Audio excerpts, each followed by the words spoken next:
Reid's mornings rarely deviated.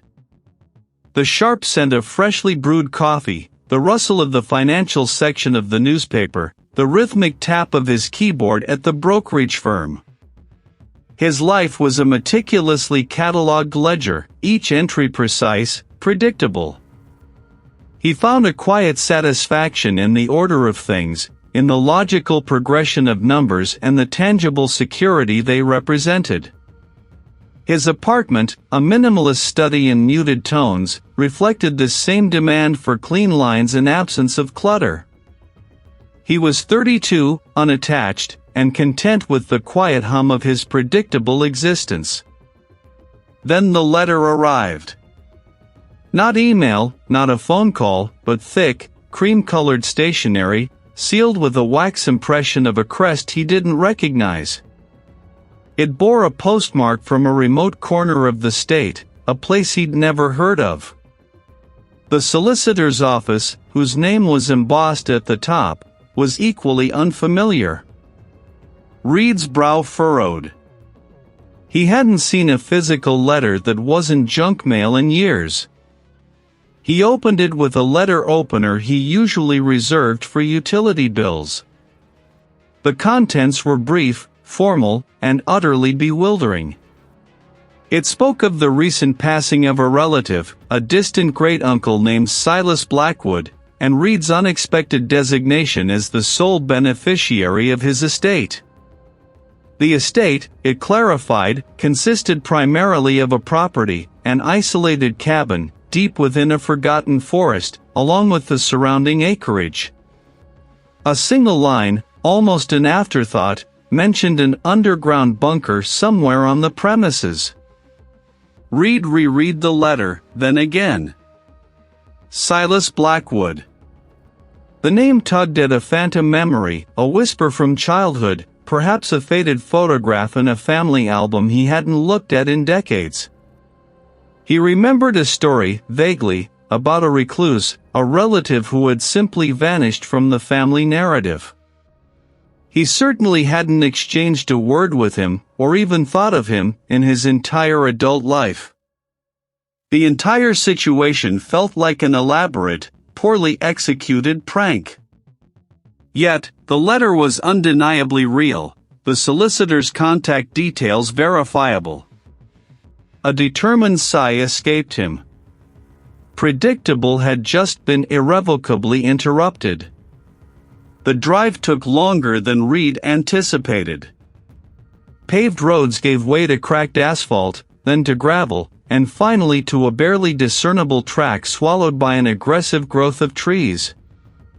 The GPS signal flickered and died miles back, leaving him with a crumpled printout of directions and a growing sense of isolation.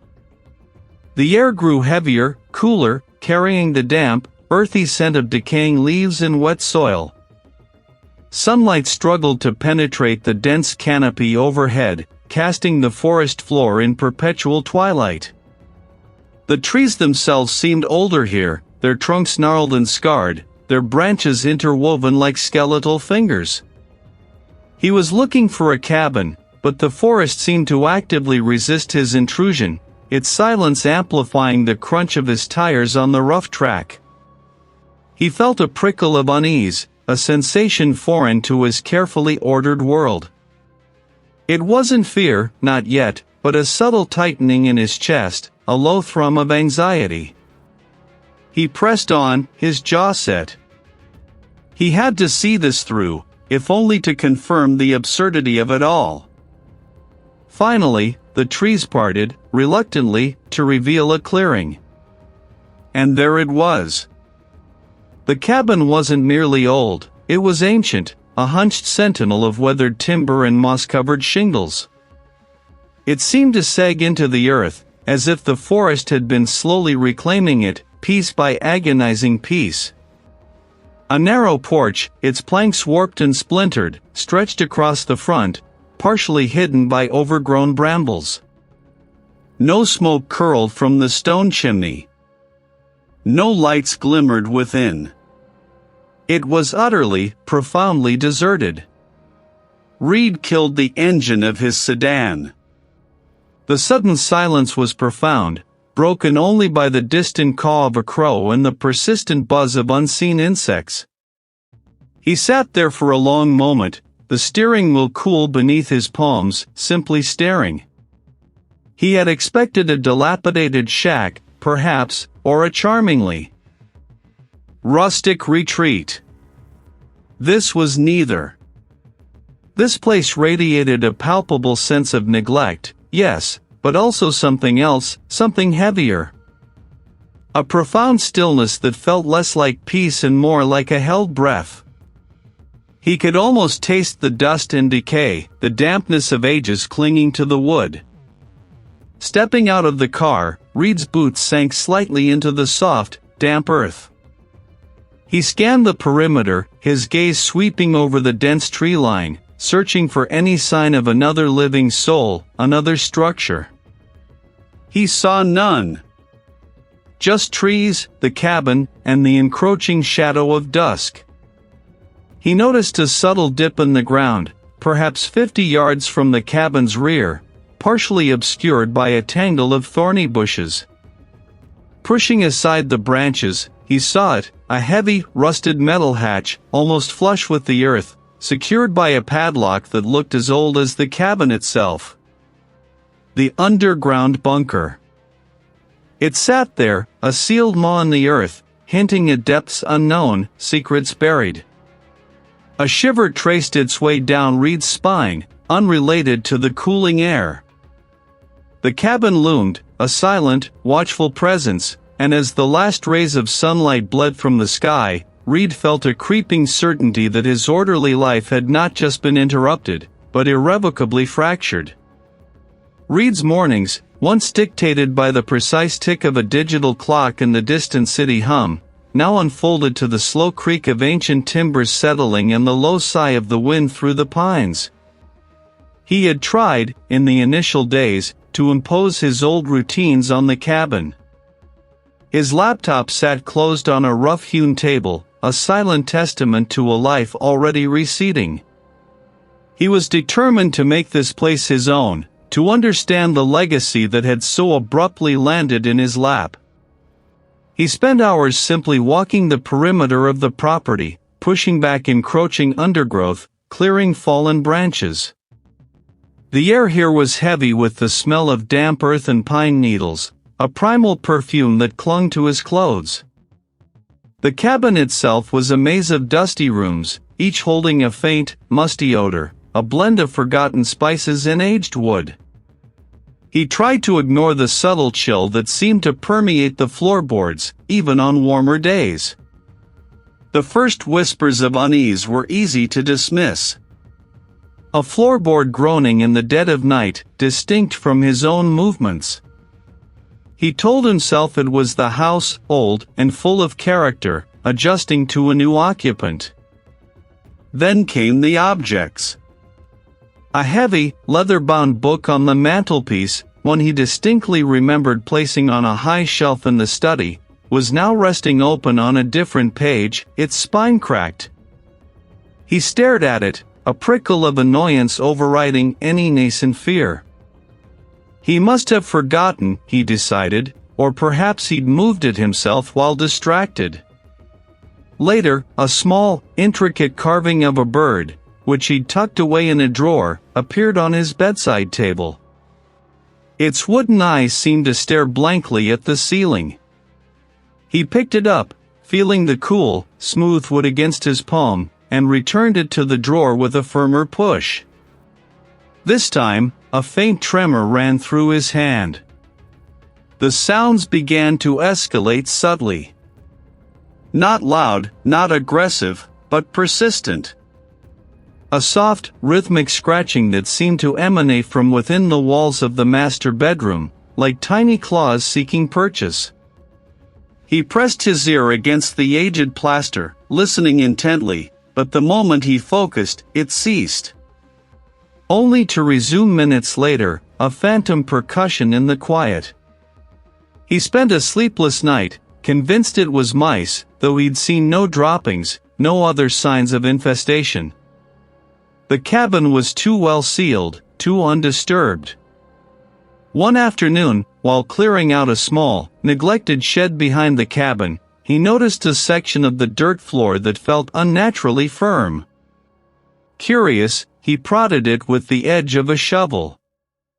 It gave way with a soft crunch, revealing a rusted iron ring set into a heavy wooden trapdoor. Dust plumed around him as he wrestled it open, the hinges groaning in protest, sounding like a tortured breath. Below lay a narrow, crumbling stone staircase descending into absolute blackness.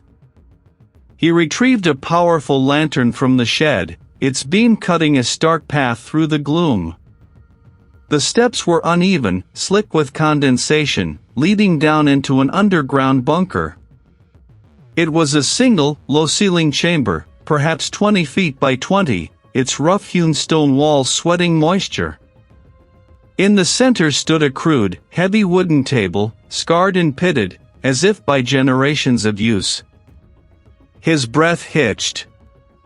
There was a rusted compass, its needle frozen, pointing nowhere in particular. Beside it, a tarnished silver locket, too small and delicate for a man's hand, lay open, revealing nothing but a faded, empty space where a picture should have been. And then, beneath a thin, brittle cloth, he found it, a journal. The script within was elegant, yet spidery, filled with a language that felt both familiar and utterly foreign. He picked up the journal, the ancient paper feeling fragile beneath his fingertips. His earlier rationalizations for the cabin's strange occurrences felt flimsy, suddenly inadequate. This wasn't just an old house settling. This was something else entirely, something deliberately hidden, waiting. The determined facade he'd maintained since arriving at the cabin began to crack, revealing a raw, unsettling vulnerability. The sharp scent of coffee, a brief jog down the overgrown path, then hours spent attempting to connect with the outside world via a stubbornly weak signal. But the cabin had its own rhythm, a slow, deliberate cadence that began to seep into his bones, altering his perception of time and silence. The faint, almost imperceptible shifts he'd initially dismissed as settling wood or tricks of the light were no longer so easy to ignore. He was in the small kitchen one afternoon, wiping down the scarred pine counter, when the antique grandfather clock in the hall chimed. Not once, but 5 times, though the sun outside was already dipping towards the horizon, signaling 7. He paused, his hand frozen on the cloth. The clock hadn't worked since he arrived. He'd tried to wind it, to coax life from its rusted mechanisms, to no avail. Yet it had just chimed, a hollow, resonant sound that vibrated through the floorboards. Reid walked slowly to the hall, peering at the ornate face. The hands were still, frozen at 2:15. He shook his head, a wry, disbelieving smile touching his lips. Just the old place playing tricks, he told himself, but the smile felt brittle. Later that evening, the cabin's subtle disturbances escalated. Then, the scratching started. It wasn't the scurrying of mice, nor the rustle of squirrels in the attic. This was a deliberate, rhythmic scrape, coming from behind the wall adjacent to his bedroom. Scratch, scratch, pause. Scratch, scratch, pause. It sounded like a fingernail dragging across plaster, insistent and maddeningly close. He pressed his ear to the wall, holding his breath, but the sound ceased instantly, only to resume the moment he pulled away. He spent an hour, flashlight in hand, tapping and listening, trying to locate the source, but found nothing. The wall was solid, the plaster undisturbed. He tossed and turned, his mind racing, trying to rationalize.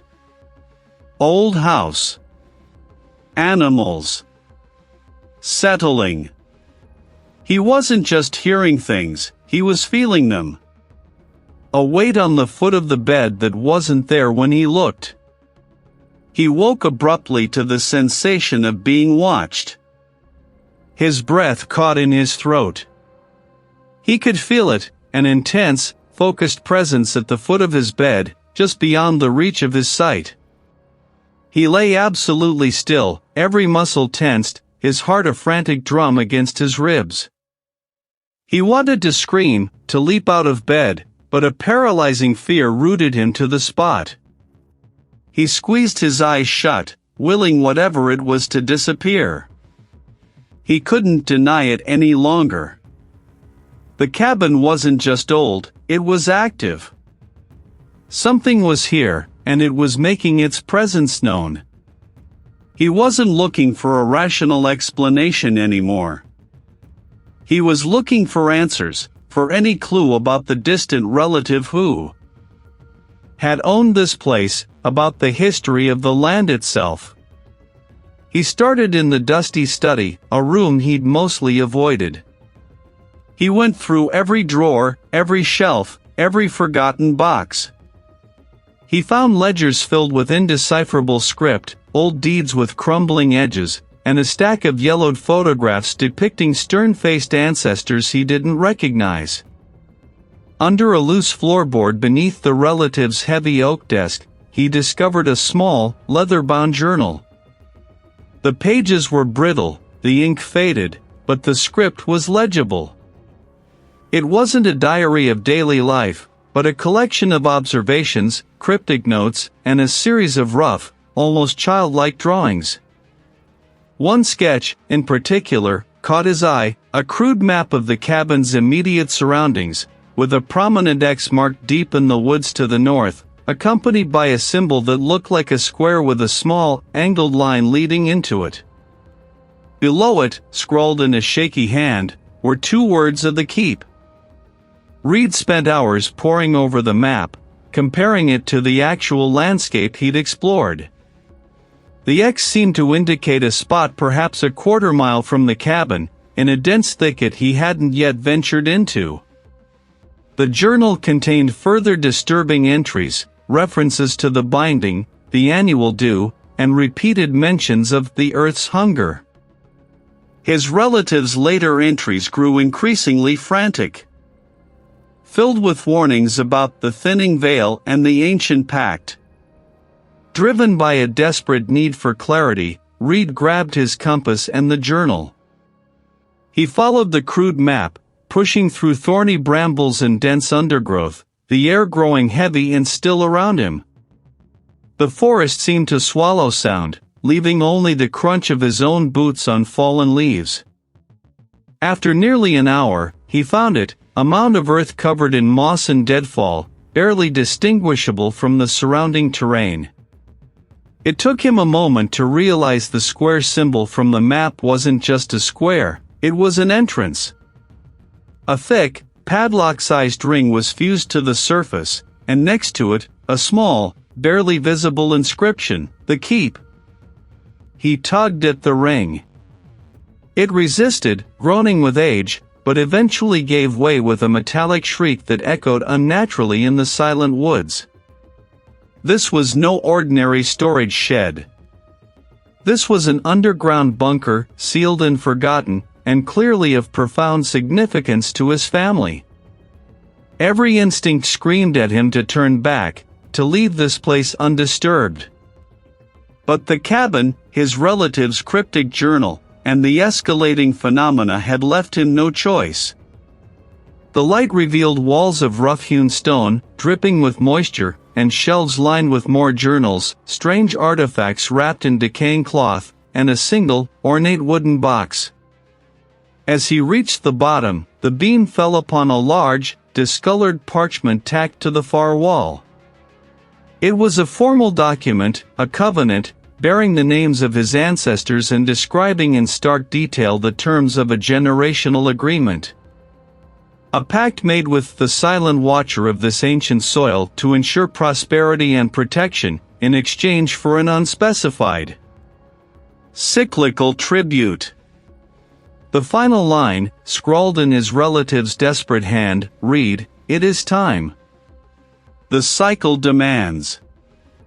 Reid felt the blood drain from his face, a profound horror blooming in his chest.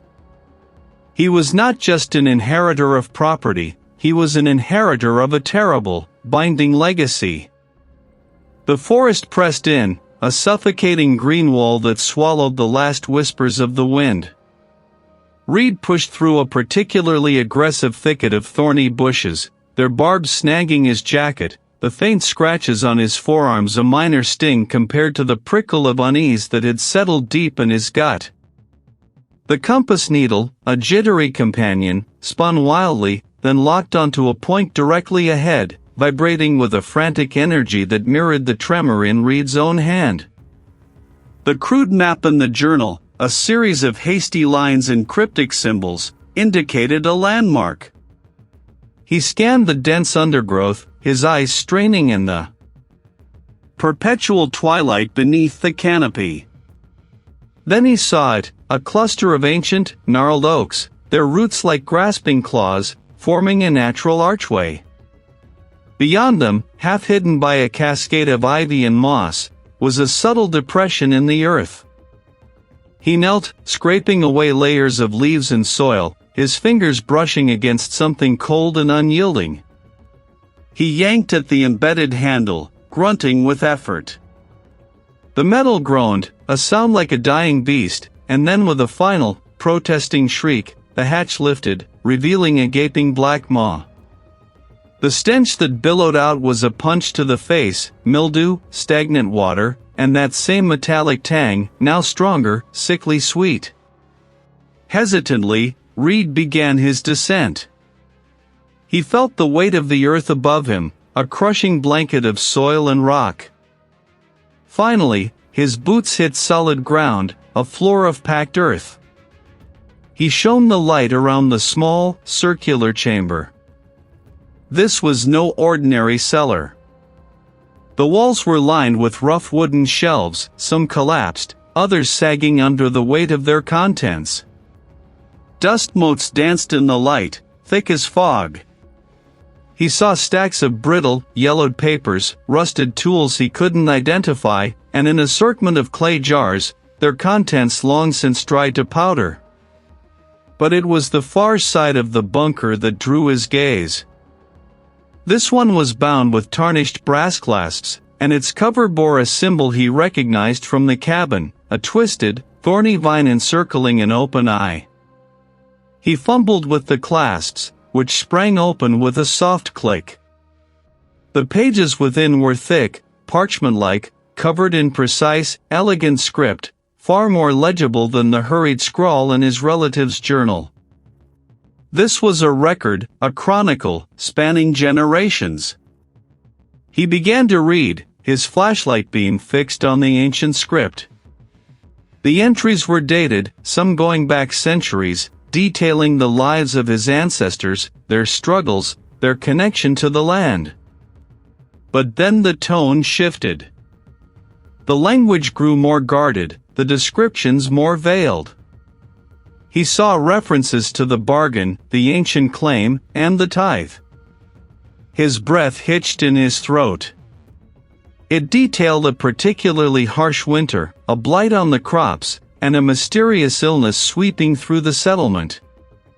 The land demanded its due, the ancestor had written, and we, the descendants of the first pact, were bound to answer. The sacrifice was made, the blood spilled, and the hunger appeased. The entity sleeps, but its claim endures. It is tied to this earth, to this forest, to this very lineage. Should the pact be broken, should the tide cease, its awakening will be absolute. Reid stumbled back, hitting the damp stone wall with a thud. The words swam before his eyes. The entity is tied to this earth, to this forest, to this very lineage. His lineage. The cabin, the forest, the strange occurrences, it all clicked into place with a horrifying finality. His ancestors had made a pact, a bargain with something ancient and malevolent, something that demanded sacrifice, and now, generations later, it was his turn. A faint scratching sound echoed from somewhere above, a delicate, insistent scrape against metal, like claws on the hatch. He froze, straining his ears. It stopped. The entity knew he was here. It knew he had found its secrets. And it was waiting. Reid's mind was a maelstrom. The words, his lineage, echoed, each syllable a hammer blow against his skull. The revelation had cleaved his world in two, severing any lingering hope that the cabin's malevolence was an external, random affliction. It was personal. It was inherited. He pushed off the cold stone, the rough texture of the wall scraping his jacket. A low hum vibrated through the floorboards, a sound he hadn't noticed before, or perhaps it hadn't been there. His breath hitched. The old armchair by the hearth, usually a comforting presence, now seemed to sag with an oppressive weight, its shadows deeper, more tangled. He squeezed his eyes shut, trying to dislodge the image of the crumbling parchment, the damning words. He hadn't seen it before. He was certain. His eyes narrowed, suspicion coiling in his gut. It wasn't distinct words, more a suggestion of language, ancient and guttural, that scraped against the edges of his sanity. A frantic urge to connect, to hear a sane voice, seized him. He fumbled for his phone, his fingers slick with sweat. No signal. Of course. He needed to get out, to distance himself from this place that was consuming him piece by piece. He moved towards the front door, his steps quickening. But as he reached for the latch, the heavy oak seemed to ripple, the wood grain twisting and blurring like water. The handle, solid brass a moment before, seemed to elongate, stretching into a grotesque, gnarled finger pointing accusingly at him. He recoiled, heart hammering against his ribs. This was a direct assault on his perception. He backed away slowly, his eyes darting around the room. The familiar walls of the cabin seemed to breathe, the rough-hewn logs expanding and contracting with a slow, deliberate rhythm. The air grew thick with a cloying sweetness, like decaying flowers, making his stomach churn. Then, a flicker caught his eye. Beneath the rickety table, half hidden by a threadbare rug, was a loose floorboard. He hadn't noticed it before, not in all his time here. He knelt, pulling back the rug, his fingers trembling as he pried at the warped wood. It lifted with a groan, revealing a narrow, gaping hole. A ladder, crudely fashioned from rough timber, descended into absolute blackness. Something mineral and ancient. An underground bunker. The words formed in his mind, though he hadn't consciously known such a place existed here. It wanted him to see. He wouldn't flee blindly. He would face whatever truth lay beneath this cursed ground. He retrieved a lantern from the kitchen, its beam cutting a shaky arc through the gloom as he descended the ladder. Each rung creaked under his weight, the descent steeper than he anticipated. The scent of wet stone and decay intensified, laced with a faint, metallic tang. His boots met solid ground with a soft thud. He was in a small, circular chamber, roughly hewn from the earth. The walls were packed dirt, shored up in places with rough-cut stones, glistening with moisture. Tattered leather-bound journals, their pages brittle and yellowed, lay stacked beside strange, crudely carved wooden effigies. One, no larger than his palm, depicted a twisted, faceless figure with elongated limbs, its posture one of perpetual agony. He picked it up, the wood surprisingly warm against his fingertips. As he turned it over, he noticed faint, almost invisible symbols carved into its base, symbols that mirrored those on the parchment he'd found in the cabin. A sudden, sharp crack echoed from above, followed by a shower of loose dirt. Reid froze, his head snapping towards the opening. Had the floorboard shifted? Was the ladder giving way? It was here, with him, in the underground bunker. It was a chorus of voices, ancient and hungry, weaving a tapestry of sound that spoke of sacrifice and belonging. He pushed them aside, revealing its surface. And beneath it, a single word, carved with brutal finality: blood. The cabin wasn't just a trap, this underground bunker was its heart. This was where the pact had been forged, where the lineage had been bound. He was deep beneath the earth, surrounded by the evidence of his family's horrifying legacy, and the entity was here, celebrating his arrival. Escape seemed not just impossible, but irrelevant. He was already consumed. He could feel its tendrils wrapping around his thoughts, twisting his own memories, making him question the very ground he stood on, the very air he breathed. He wasn't just in the cabin was in him. The words, his lineage, still clawed at Reid's throat, a bitter, metallic taste that lingered long after the echo faded. The cabin's malevolence wasn't a random storm he could weather, it was a poison in his blood, a truth woven into the very fabric of his existence. Determination, sharp and cold, cut through the haze of fear. He would escape. He had to. First, contact. His cell phone, a dead rectangle of plastic and glass, lay useless. He'd tried the landline, a relic from a bygone era, only to be met with a dial tone that stretched into an endless, mocking hum. The cabin, or whatever held sway over it, had severed his ties to the world beyond its timber walls. His gaze swept around the main room, seeking anything, any weakness. His eyes landed on the axe propped against the stone hearth, its blade glinting dully. Too heavy, too unwieldy for a desperate flight. Instead, he grabbed a sturdy iron poker, its weight comforting in his grip.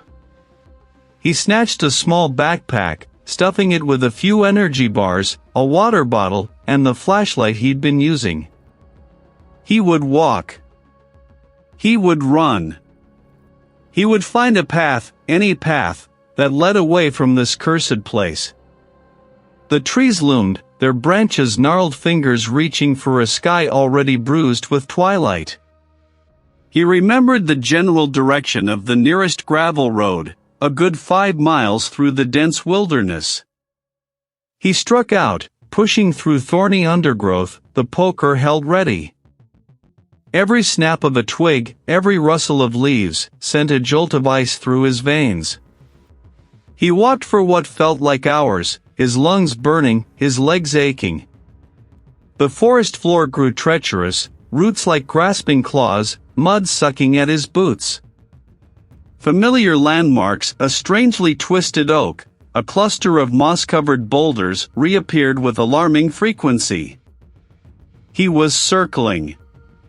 He was always circling. He paused, leaning against a rough bark, gulping air. Then, a low, guttural sigh seemed to drift from the very soil beneath his feet. It wasn't wind. It wasn't an animal. A clearing. He stumbled into it, gasping, hoping for a sign of a road, a fence, anything man-made. But it wasn't a natural hill. A rusted metal hatch, barely visible beneath the vegetation, was set into its side. An underground bunker. A desperate hope flickered. It was a desperate measure, a gamble against the unknown, but the alternative was to wander the maddening, shifting forest until the cabin called his back. With renewed, if fragile, resolve, Reid approached the hatch. He tugged. It was stuck fast. He braced his foot against the mound and pulled again, grunting with effort. A groan of rusted hinges, a shriek of metal, and the hatch reluctantly creaked open a few inches. A set of crudely welded metal rungs disappeared into the gloom. The descent was slow, each rung slippery, each breath he took feeling heavier than the last. He felt the weight of the earth above, a suffocating blanket. Finally, his feet met solid ground. He stood in a small, cramped chamber, the walls rough-hewn concrete, weeping moisture. He moved cautiously, his boots crunching on loose gravel. Curiosity, or perhaps a morbid compulsion, urged him forward. He knelt, forcing open the rotting lid. He pulled one out, its pages brittle, smelling of mildew and something else, a faint, lingering sweetness. He flipped it open, the beam of his flashlight illuminating faded script. The handwriting was precise, elegant, but the words. The words were a jumble of strange symbols and archaic English. He scanned, his mind struggling to piece together fragments. Pact. Offering. Lineage. The forest demands its due. Then, a drawing. A crude, disturbing sketch of a figure, half human, half something else, its limbs twisted, its head thrown back in silent agony or ecstasy. Reid. Reid. His own name. He wasn't just trapped by the cabin, or the forest. He was trapped by this. By his name. By his blood. He scrambled back, dropping the journal, his breath ragged. His frantic gaze darted around the bunker, searching for an exit, a way back to the hatch, to the relative safety of the suffocating forest. But the entrance seemed to have receded, the rungs disappearing into a blackness that felt infinite. He was sealed in, not by metal or concrete, but by something far older, far more potent.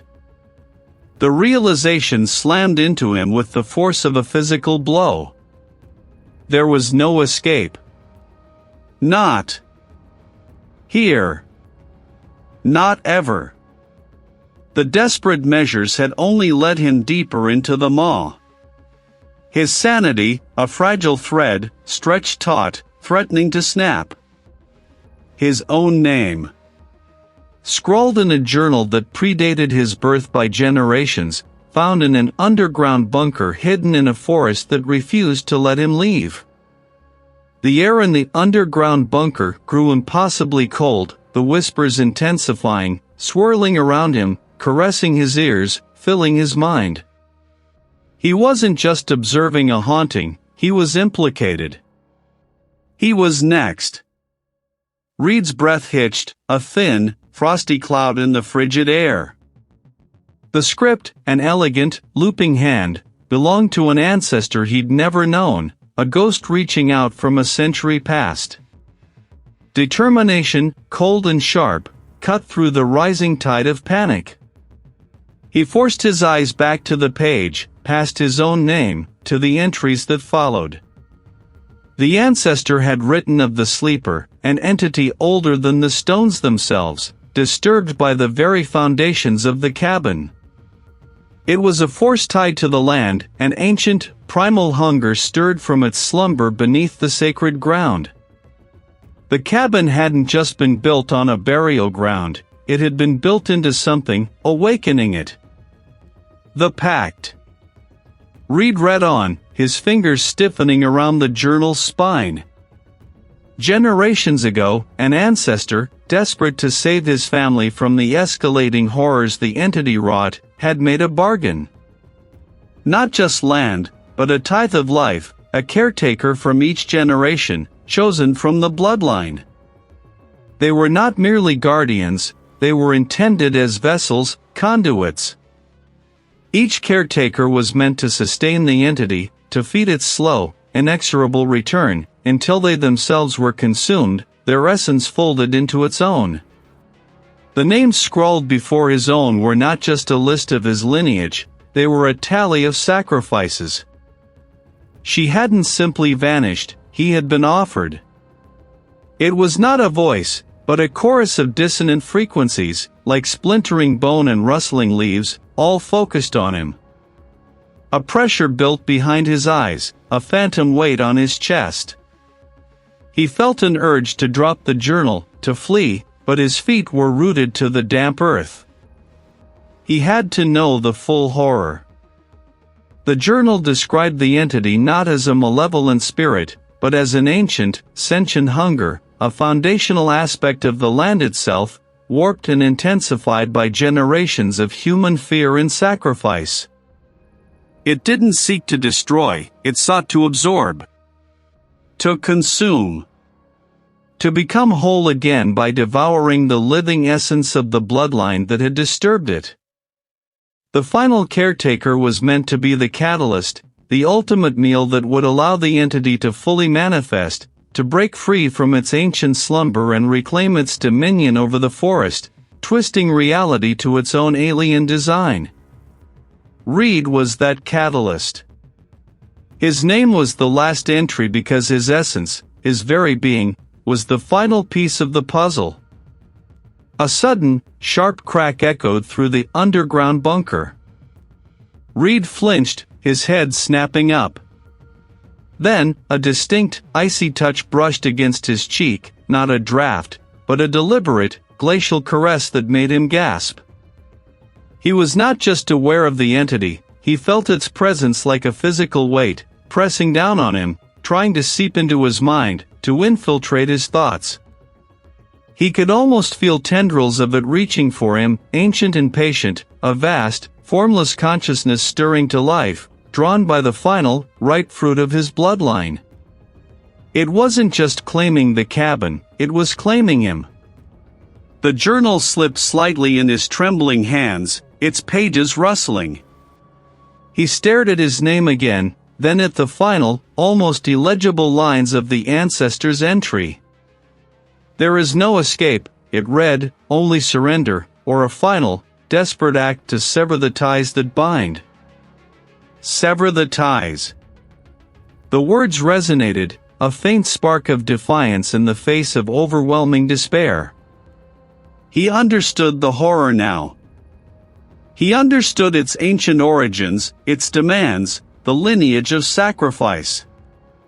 But he also understood that there might be a choice beyond simple surrender. He wouldn't be another name on its ledger. He refused. Reid's breath plumed in the frigid air, each exhalation a ragged cloud against the moonless night. The forest pressed in, a wall of skeletal branches that clawed at the sliver of sky above. He walked with a purpose that felt both borrowed and utterly his own, the words from the previous night echoing in his mind, not as a whisper of despair, but as a rallying cry. Sever the ties. He understood the horror, yes, but he also understood that the lineage of sacrifice did not have to define his end. He wouldn't be another link in that chain. The cabin loomed ahead, a silhouette of decay against the deeper black of the woods. It wasn't just a structure, it was a wound in the earth, a focal point where the veil between what was and what shouldn't be had worn thin. The wind, when it stirred, didn't rustle leaves, it seemed to sigh through the very timbers of the cabin, a low, keening sound that raised gooseflesh on his arms. He pushed the door open. It groaned, a tortured sound that grated on his teeth. Inside, the cabin was a vortex of oppressive silence, broken only by the drip of moisture from a cracked ceiling beam. He felt eyes on him, not physical, but a pressure, a vast awareness that permeated the walls, the floorboards, the very dust he inhaled. It was waiting. Reid moved with a newfound conviction, directly towards the stone hearth.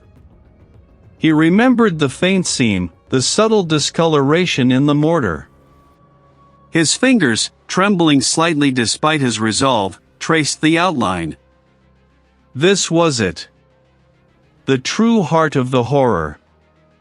He descended, carefully, feeling for footholds in the rough-hewn stone.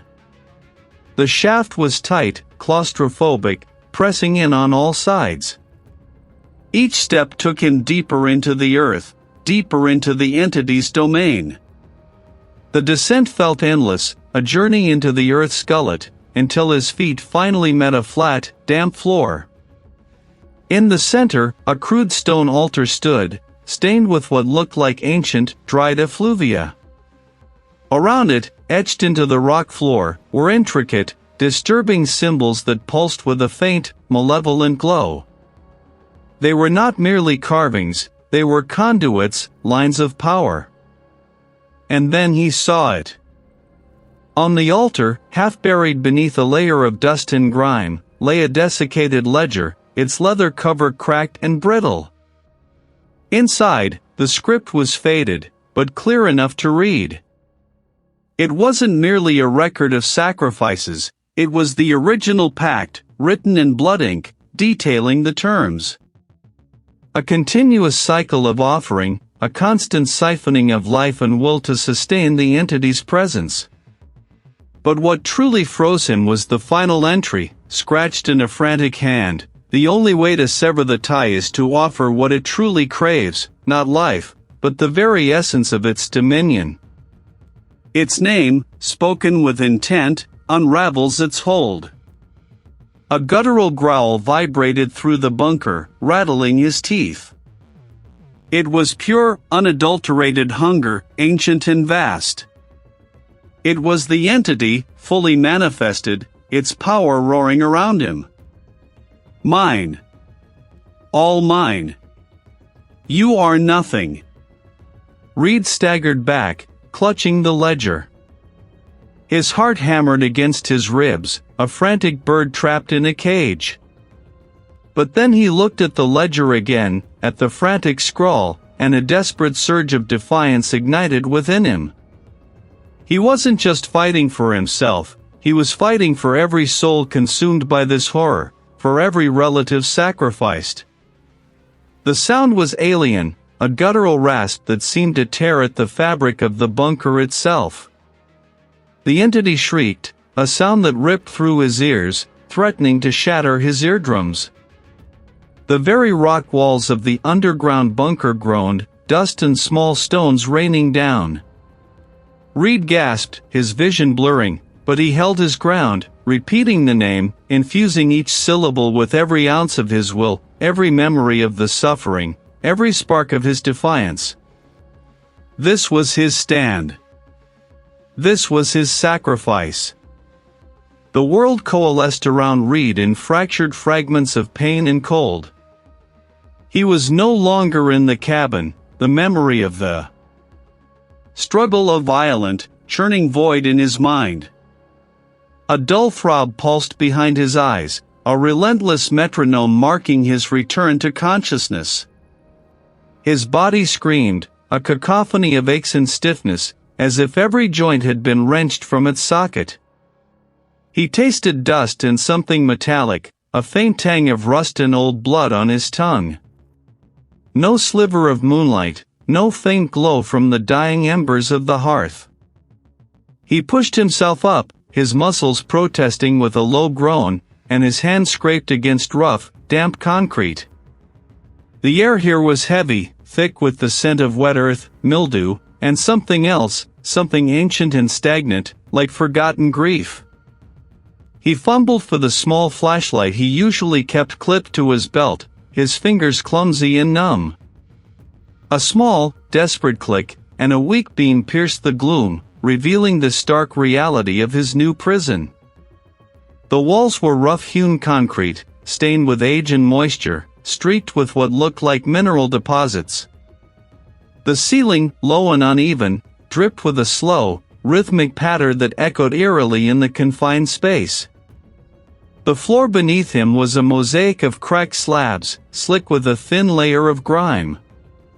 His gaze swept around the small, circular chamber.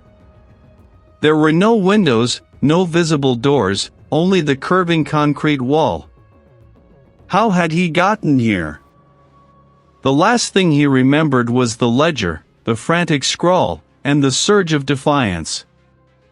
Then, a blinding flash, a roar that tore through him, and then nothing. He checked himself, his hands running over his clothes. His shirt was torn at the shoulder, a long, angry gash seeping a thin line of blood down his arm. It wasn't a physical wound, not exactly, but a deep, unsettling absence. He tried to recall something specific, a memory, a name, a familiar face, and found only a blank wall where it should have been. A piece of himself, a precious fragment, was simply gone. This was the cost. The ledger was still clutched in his other hand, its leather cover grimy, pages slightly warped by dampness. He flicked it open, the beam of his flashlight dancing over the familiar, unsettling script. But now, new symbols had appeared, etched into the margins of the final pages, symbols that pulsed with a faint, residual heat under his touch. They were not ink, but seemed burned into the parchment, twisting and writhing like captive serpents.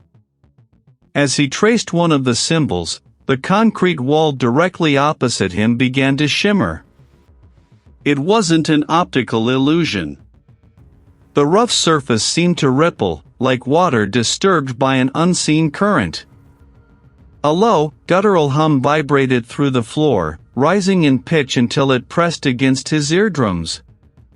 He stumbled back, his breath catching in his throat, the flashlight beam shaking wildly.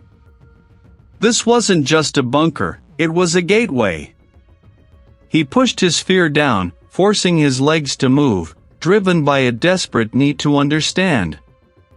The passage led to another chamber, larger than the first, and here, the true nature of the underground bunker revealed itself. It was a ritualistic space. Crude altars, carved from the same rough stone as the walls, stood in a circle. Chains, thick and rusted, hung from the low ceiling, their ends terminating in heavy iron shackles that lay on the floor. It was taking something. Taking a piece. Reid felt a wave of nausea, a profound understanding dawning with sickening clarity. This wasn't just a place of containment, it was a place of sacrifice. The pact. The lineage. This bunker wasn't meant to keep the horror out, but to feed it. And he, Reid, had just become the latest offering, paying a price that was far more insidious than mere blood. He looked back at the narrow passage, the way he had come. The wall had slid shut, sealing him in. The horror wasn't gone.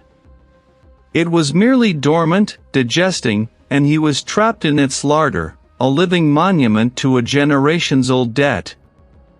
He was safe, for now, but the cost had been paid, and the lingering threat was the knowledge that the entity would eventually grow hungry again. His body screamed, a cacophony of aches, each muscle fiber protesting its sudden reawakening. Above him, a single, bare bulb cast a sickly yellow glow, revealing a low ceiling of reinforced concrete. This was an underground bunker. The walls were thick, unyielding, scarred with age and neglect. A narrow, steel door, heavy and unadorned, stood a few feet away, its surface mottled with rust. He pushed himself up slowly, his limbs stiff, protesting.